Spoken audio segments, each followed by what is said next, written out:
Bonjour à toi, ici Mademoiselle Sou et aujourd'hui on va parler d'un sujet important quand on veut créer en règle générale avec de la peinture, de l'aquarelle, des feutres. Il s'agit de la colorimétrie ou encore de la théorie des couleurs. Donc c'est parti, on y va. Quand je parle de théorie des couleurs ou de colorimétrie, ce qui est important c'est tout simplement de connaître les couleurs, leur mélange pour pouvoir réussir à faire ses propres mélanges, ses propres réponses de couleurs pour avoir des illustrations, des dessins qui sont impactants et ne pas être déçu quand vous mélangez vos couleurs ou quand vous faites un assemblage de plein de couleurs ensemble et que vous ayez quelque chose qui se réponde bien. Et pour cela, il faut connaître un petit peu ses couleurs et surtout son cercle chromatique. Je vous explique tout de suite ce que c'est. Alors, un cercle chromatique, c'est ça. Un cercle chromatique, c'est tout simplement l'ordre dans lequel sont faites les couleurs. Pour cela, on va décomposer les différents types de couleurs. On va dégrossir le tout et on va dire qu'il y a 3 types de couleurs.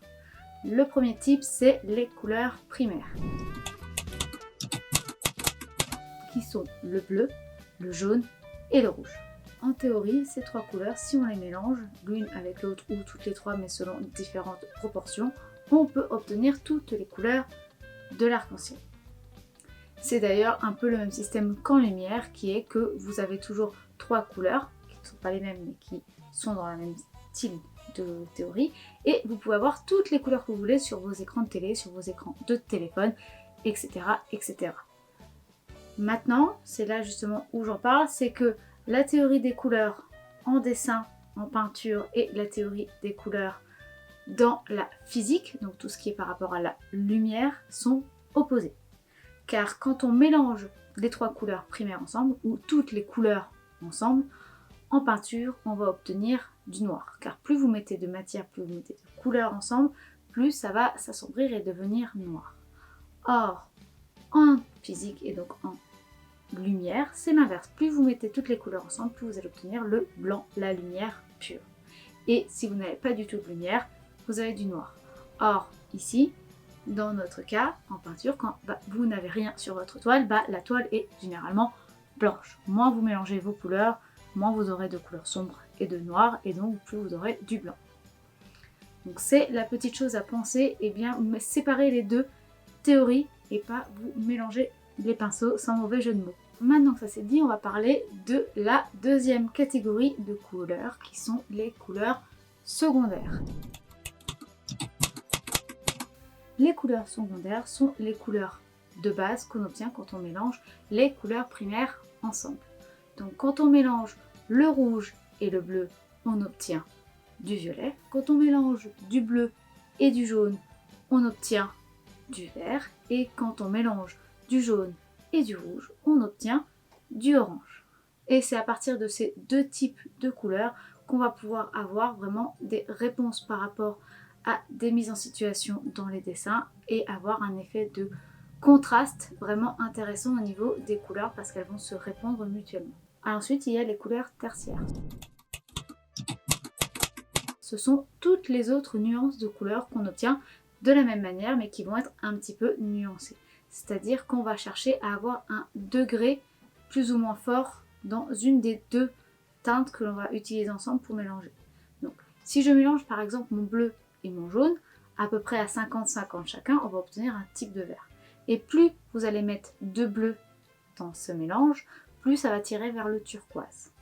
Et inversement, plus vous allez mettre de jaune, plus vous allez aller vers un vert très jaune, un vert pomme, un vert anis, ce genre de choses. Ça va être pareil par rapport à toutes les nuances. Si vous mettez plus de jaune dans votre mélange de jaune et de rouge, vous allez avoir un orange qui va être beaucoup plus beige, beaucoup plus jaunâtre. Et plus vous allez vers les rouges, plus vous allez avoir un rouge bien intense mais un peu plus orangé. Et pareil avec le rouge et le bleu, vous avez un violet. Et plus vous allez tirer le violet avec du bleu, plus le violet va tirer vers un bleu un peu différent, et plus vous allez tirer vers le rouge, plus vous allez arriver vers un violet qui tire vers un rose violacé avant d'arriver sur le rouge. C'est ce que je vous disais juste avant, c'est que plus vous allez mélanger vos couleurs ensemble, plus vous allez obtenir de nuances et vous allez jouer sur les proportions de ce que vous allez mettre dedans.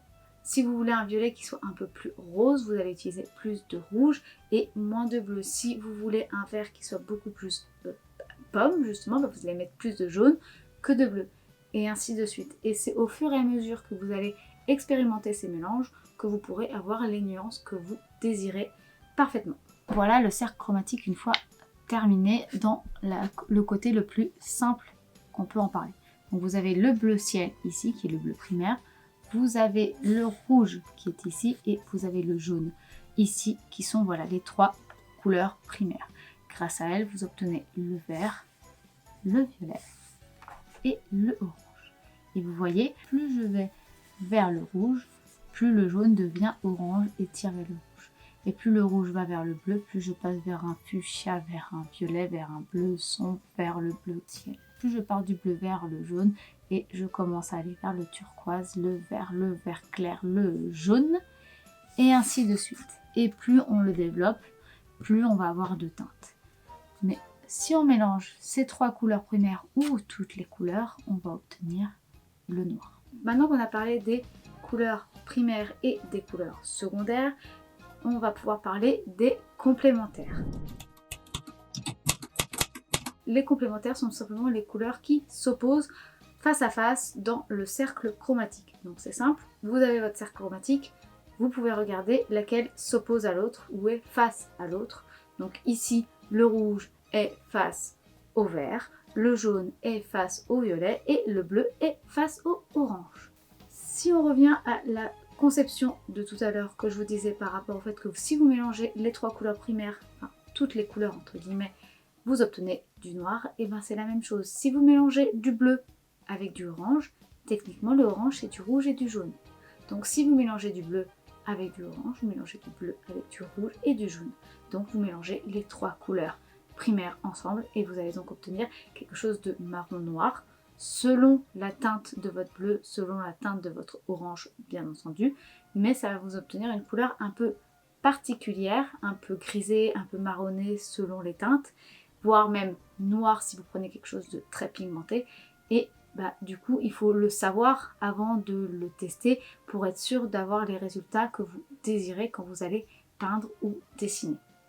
Et ça vaut pareil pour le rouge avec le vert et avec le jaune avec le violet. D'ailleurs vous voyez, j'ai mis des teintes beaucoup plus sombres avec cela et du coup on voit vraiment que là c'est bien noir, ou en tout cas presque noir, rien qu'en ayant mélangé deux teintes ensemble. Maintenant c'est complémentaire, je vous ai dit d'ailleurs dans mes précédentes vidéos que quand on est débutant il ne faut pas trop disons les mélanger entre elles et trop les essayer ensemble, mais c'est plus parce que justement j'attendais cette vidéo pour vous en parler, parce que c'est important de savoir un minimum comment elles réagissent entre elles pour pouvoir les travailler ensemble. Car malgré tout, travailler les complémentaires ensemble sans avoir forcément à les mélanger, mais au moins en les faisant communiquer, dialoguer sur une même illustration, ça apporte des résultats visuels très impactants. Par exemple, dans ma vidéo où je vous avais fait 5 illustrations d'aquarelle pour débuter, eh bien j'ai d'ailleurs fait un champ de lavande où il y a un effet de lumière au milieu qui est plutôt jaune orangé, alors que mon champ de lavande est plutôt bleu violacé. Encore une fois, le bleu et le violet, leur complémentaire, c'est le jaune et le orange. Donc ça permettait d'avoir un effet impactant au niveau de la lumière et du contraste. Pour ne pas les mélanger, j'ai utilisé un rose magenta entre les deux pour être sûr qu'il n'y ait pas de choc de couleurs qui fassent des couleurs grisées, noires, marronnées bizarres. C'est d'ailleurs la même chose quand j'ai travaillé sur le coucher de soleil dans cette même vidéo, où là vous voyez il y a le ciel en haut qui va être bleu, petit à petit on l'a fait dégrader et on le fait descendre vers du jaune et du orangé et du rouge orangé en bas.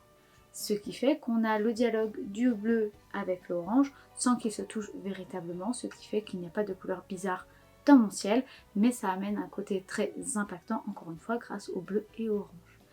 C'est quelque chose qui se fait énormément dans l'animation, dans la peinture, dans le dessin. Vous regardez, essayez de voir, vous allez voir qu'il y a énormément de personnages, de dessins, de plein de choses où on joue sur les complémentaires pour amener justement ce côté très punchy qui attire le regard et qui amène quelque chose de très intéressant visuellement. Par exemple, prenons un cas concret dans Lore Olympus. Regardez Héra et Zeus, ils sont en jaune et violet. Ici, Déméter et Hélios, il y a du violet et du jaune. Ici, pour ce qui est de Perséphone, c'était du vert et du rose. Et quand on passe à Perséphone et Hadès, c'est un petit peu différent parce que si vous voyez, en fait, c'est du rose et du bleu. Mais si on regarde bien, le rose est quand même très éloigné du bleu sur le cercle chromatique. Donc ça joue quand même sur un effet de contraste de couleurs.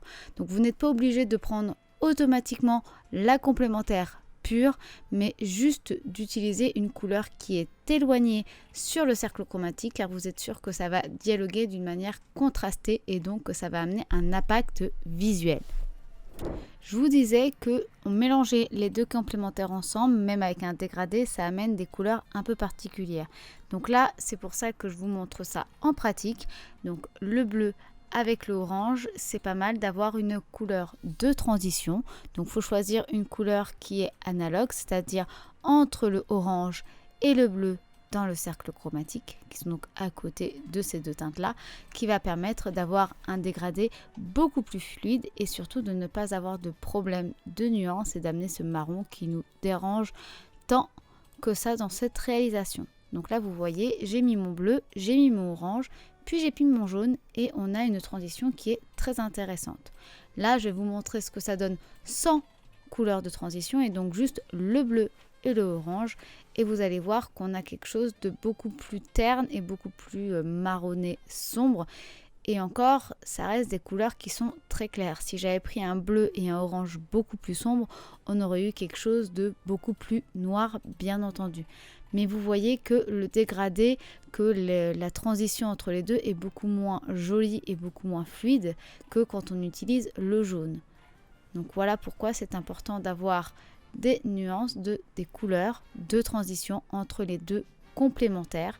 Donc quand vous avez un doute, vous regardez votre cercle chromatique et vous regardez les couleurs qu'il y a entre votre première couleur et votre seconde couleur et vous prenez une couleur au milieu.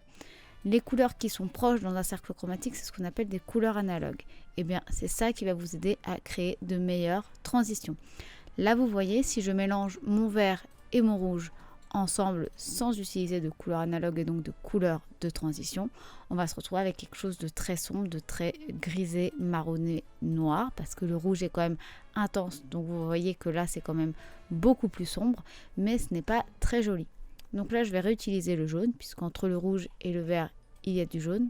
Ça, vous choisissez de quel côté du cercle chromatique vous avez envie d'essayer. Ça, par contre, vous pouvez choisir tout à fait une autre couleur. J'aurais pu tout à fait partir sur un bleu, par exemple. Mais là, comme je suis sur un gros rouge un peu vermillon, j'ai préféré partir sur le jaune pour avoir un bon résultat. Donc là, je pose mon vert et je vais dégrader ces trois teintes ensemble, donc grâce au jaune qui est au milieu. Et vous voyez, on va avoir quelque chose de beaucoup plus lumineux, de beaucoup plus vibrant et de beaucoup moins terne grâce au jaune parce qu'il n'y a pas du coup cette nuance de gris marronné. Ça se voit beaucoup plus d'ailleurs avec des couleurs sombres et pigmentées qu'avec des couleurs pastel. Mais là, la différence, elle est sans appel. Maintenant, on va essayer donc avec le violet et le jaune et on va partir entre les deux pour la nuance de transition pour le magenta parce que c'est une teinte rosée et donc on va avoir quelque chose de très joli avec le violet et puis c'est pareil, ça vous permet de changer du jaune puisque là le jaune est considéré comme une complémentaire.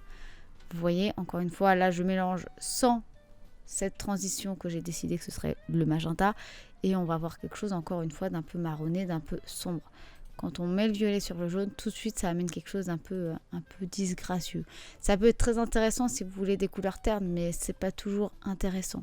Donc, je vous montre comment on fait. Donc là, on a le magenta. Je remets du violet. Et vous voyez déjà, le dégradé se fait beaucoup mieux grâce au magenta. Et maintenant, je mets le jaune. Et voilà, on va arriver, vous voyez, un petit peu à avoir du rouge. Et du coup, ça permet voilà, d'avoir une nuance beaucoup plus intéressante dans le dégradé. Et on n'a pas cette couleur très très sombre qu'on avait tout à l'heure. Voilà.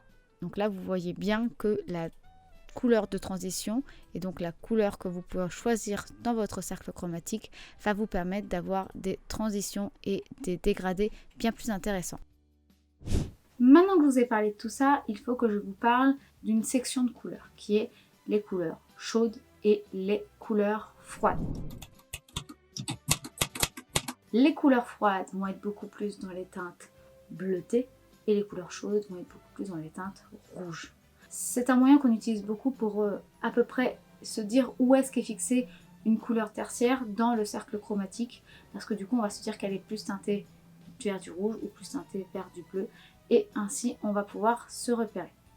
Ça permet aussi de créer des ambiances. Pour tout ce qui est aquatique, pour tout ce qui est froid, on va plutôt utiliser les teintes froides, et pour tout ce qui est beaucoup plus chaleur, pour tout ce qui est beaucoup plus désert, on va utiliser des couleurs chaudes. Donc les couleurs chaudes, ça va être le rouge, le jaune, le orange, et tout ce qui va être froid, ça va être le bleu, le violet, voire un peu le vert.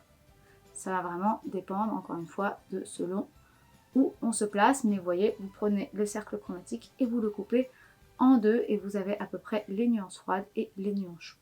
Maintenant qu'on a parlé des types de couleurs avec les primaires, les secondaires, les tertiaires, les couleurs chaudes, les complémentaires, on va pouvoir parler de comment on mélange ces couleurs. Pour mélanger ces couleurs, comme je vous montrais quand j'ai fait mon cercle chromatique assez simple en aquarelle, j'ai tout simplement utilisé des godets de couleur bleu cyan, le bleu clair qui est le bleu primaire, le jaune citron qui est le jaune primaire, et j'ai utilisé le rouge. Maintenant, moi ce que je vous conseille, c'est d'avoir 6 couleurs au lieu de 3 couleurs qui sont les 3 couleurs primaires. On est dans un milieu, dans un univers, dans tout ce qui est plastique, qui est qu'on va rajouter des pigments autres pour obtenir certaines textures, certains effets dans nos peintures en règle générale, que ce soit crayon de couleur, pastel, aquarelle, acrylique, bref tout.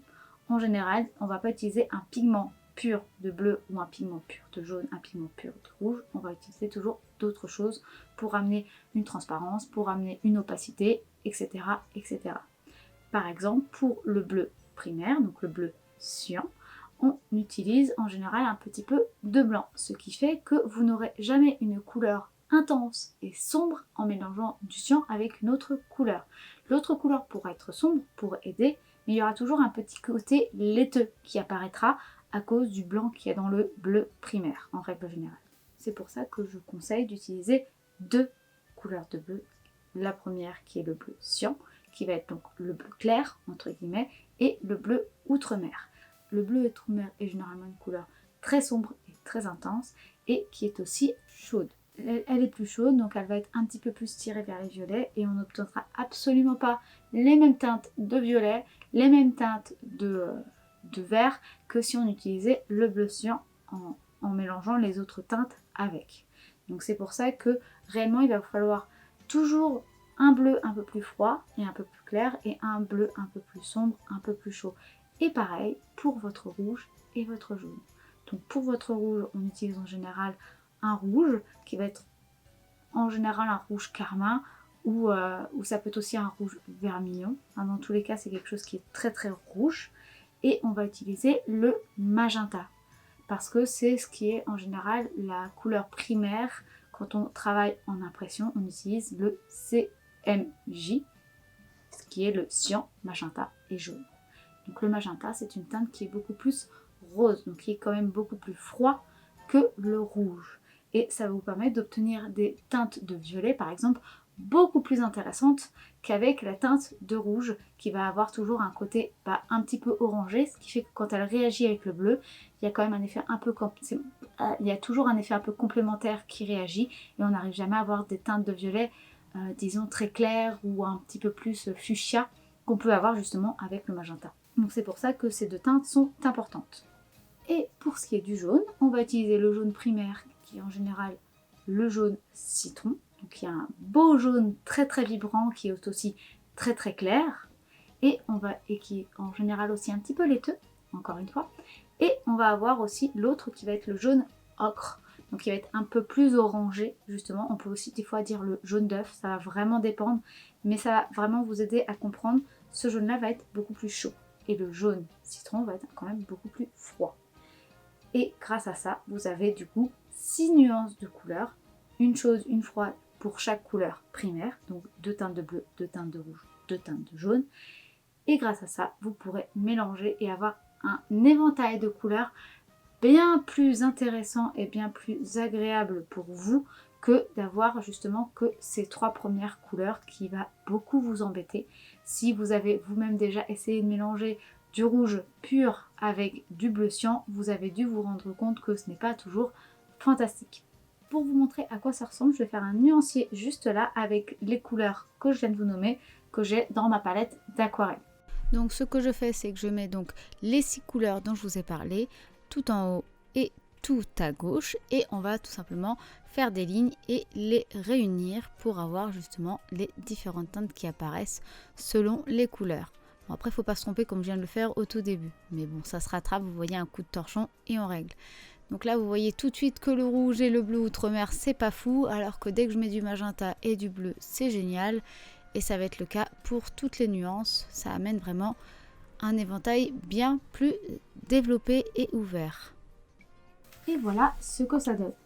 Bien entendu, c'est fait assez rapidement et c'est mélangé directement sur le papier, mais c'est pour vous montrer que vous voyez, vous avez quand même une diversité de violets, de verts que vous n'aurez pas si vous n'avez que 3 couleurs. Les kakis vont par exemple être obtenus généralement avec le jaune ocre, le jaune un peu plus chaud et donc orangé, et les verts beaucoup plus vibrants, beaucoup plus vraiment côté herbe, côté feuillage très très clair ou très un peu turquoise, vont être beaucoup plus avec le jaune citron. Et c'est pour ça qu'en fait, juste là, avec 2 types de jaune, vous n'aurez pas du tout les mêmes feuillages. Si par exemple, vous voulez avoir des choses beaucoup plus violettes, par exemple, bah, c'est pareil. Vous aurez des violets beaucoup plus intéressants avec le magenta qu'avec le rouge. Et encore, ça se voit pas forcément le mieux ici, mais là, vous le voyez bien avec ce rouge-là, ça amène quelque chose de très grisé, un petit peu marron. Et là, on va avoir un violet beaucoup plus vibrant, un peu proche de ce que je vais avoir avec mes cheveux, par exemple. Et c'est grâce à ces 6 couleurs que vous allez pouvoir avoir vraiment un nuancier très développé et que vous allez pouvoir avoir les nuances que vous désirez. La dernière chose dont je dois vous parler, c'est les tonalités de couleurs, c'est-à-dire qu'elles sont plus ou moins sombres ou claires. Il ne faut pas oublier, c'est que le noir et le blanc ne sont pas considérés comme des couleurs, que ce soit en physique ou en peinture. Le noir est vraiment le total de toutes les couleurs et le blanc est l'absence de couleurs. Mais par contre, en peinture, ils vont vous servir à amener des tonalités, que ce soit des couleurs bien plus sombres ou des couleurs bien plus claires. Donc ici, sur ce cercle chromatique, vous avez donc des nuances très très sombres qui sont amenées grâce à des petites touches de noir et des touches beaucoup plus claires qui sont de l'autre côté du cercle chromatique au niveau de la largeur, et ça on l'obtient grâce au blanc. Plus vous voulez du clair, soit vous rajoutez du blanc, soit vous rajoutez de l'eau. Si vous mettez de l'eau, ce sera quelque chose de clair mais de transparent. Si vous mettez du blanc, ce sera clair mais opaque. Et plus vous voulez du sombre, plus vous mettez des teintes sombres ou du noir, mais faites attention avec le noir parce que justement, on va attendre que le camion y passe, mais faites attention avec le noir car en général, les noirs dans les palettes, que ce soit aquarelle, acrylique, etc., ont des fois des petits reflets un peu d'une teinte ou d'une autre, ça dépend, des fois un peu vert, des fois un peu bleu, des fois un peu rouge. Donc vraiment faites attention à ça parce que du coup ça peut aussi créer des problèmes dans votre mélange. Si vous en mettez très peu mais juste pour assombrir, ça ira largement. Mais je vous préviens parce que ça peut quand même arriver d'avoir des verts dans du noir ou du bleu et que vous soyez un peu déçus par la suite. Donc c'est intéressant de le savoir. L'avantage du cercle chromatique, c'est qu'il vous sert pour plein de choses. Ça vous sert pour vous aider à trouver la bonne teinte, ça vous aide à trouver la composition de votre image par rapport aux couleurs que vous voulez mettre pour être sûr de trouver les bonnes teintes qui vont bien se répondre entre elles. Ça peut vous aider pour créer vos mélanges, donc que vous achetiez vos couleurs déjà toutes faites ou que vous les mélangez, un cercle chromatique, c'est toujours pratique d'en avoir un sous la main. Pour cela, vous pouvez vous le faire vous-même avec vos propres couleurs, au moins vous êtes sûr qu'il vous servira, mais vous pouvez aussi en acheter pour rien ou même en imprimer en trouvant sur internet ou en avoir un sur votre téléphone, votre ordinateur, mais avoir toujours en accès devant vous un cercle chromatique quand vous dessinez avec de la couleur, c'est super pratique. Ça aide beaucoup et surtout ça aide à visualiser tout ce que je viens de vous dire aujourd'hui, car c'est bien de le savoir, mais c'est bien de pouvoir le voir quand vous créez.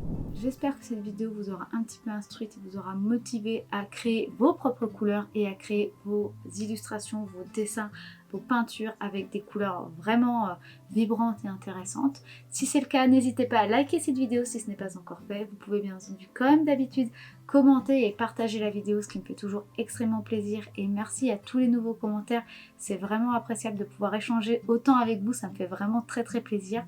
Merci aussi à tous ceux qui me soutiennent, qui partagent, qui me commandent des illustrations, qui viennent faire des ateliers avec moi. Et puis si vous voulez justement m'aider, vous pouvez tout simplement commander une illustration, acheter un print, venir à un atelier, commander un atelier personnalisé, et puis vous pouvez aussi tout simplement regarder dans la barre d'infos pour avoir toutes les informations car je note toujours tout. Allez, cette vidéo est véritablement terminée. Je vous dis à la semaine prochaine, dimanche midi, pour une nouvelle vidéo et je vous fais des bisous. Bye!